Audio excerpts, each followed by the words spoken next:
Welcome back to Ready, Set, Sold. I am your host, Bryan Vogt. Hey, you're in time for the $5,000 tip of the week, and it has to do with negotiations. And it has to do something that hopefully your agent has informed you with, and that's what we want to talk about right now. And that, I think it's best to kind of give three stories that actually happened, and then give you the tip of what we're looking at. House, first-time home seller, first-time home buyer. They put an offer in. First day hit the market. Wasn't exactly what the sellers wanted. They counter-offered. Buyer walked away. Never to be heard from again. They wound up, later they found out they bought another house. Middle range home. Same situation, except this was about 3 weeks in. Got an offer in. The sellers kind of liked it, but they thought, well, maybe we can do a little bit better. They countered back. Buyers walked away. And the third was this house had been on the market, I believe, about 3 months. I'm not quite sure, maybe 3.5 months. Got an offer in. You kind of know where this is going. It was an offer they could work with, but they decided to go ahead and counteroffer.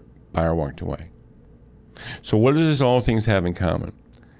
On occasion, it doesn't happen every day, and it really doesn't. Your first offer may be the only offer you get.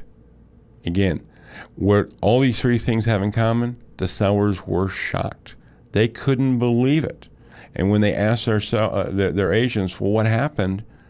They were told, well, it does happen on occasion.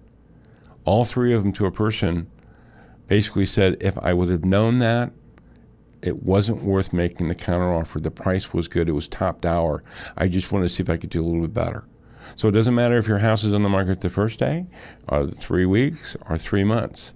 It's important to know that anytime during negotiations, if you're going back and forth, that you, the seller, can stop, of course, but the buyer has that right to stop also and just break off negotiations, and you're done.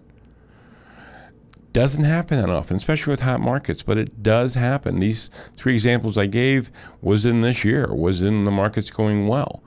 So again, they could work with it. It was in top dollar, but they wanted to improve on it. Nothing wrong with that, as long as you know the consequences. And these three people didn't. And that's why I wanted to make it clear to you that you can still move forward, and your agent should support you like we do, but you want to make sure that you have the information in front of you to make the decisions. All three of them, as I said before, may have not made the same decision if they knew that the potential of a person walking away, even on the first time around. So that's important. Hey, we're going to be continuing our series next week. We've had, again, I'd like to thank the mayor, Mark Eckert, for joining us this week. We really appreciate it. Another shout out to my son, Josh and Kathy, for the wedding.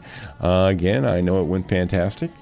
And next week, we're going to be talking to the mayor of Shiloh, Mayor Jim Vernier, talking about that city and all the things it has to offer. So you don't want to miss next week's show also. Hey, during this week, maybe even after the show, go to readysetsold.org, not .com. Go get the book. It's free, no strings attached. In the meantime, have a fantastic week. See you next time. Bye-bye.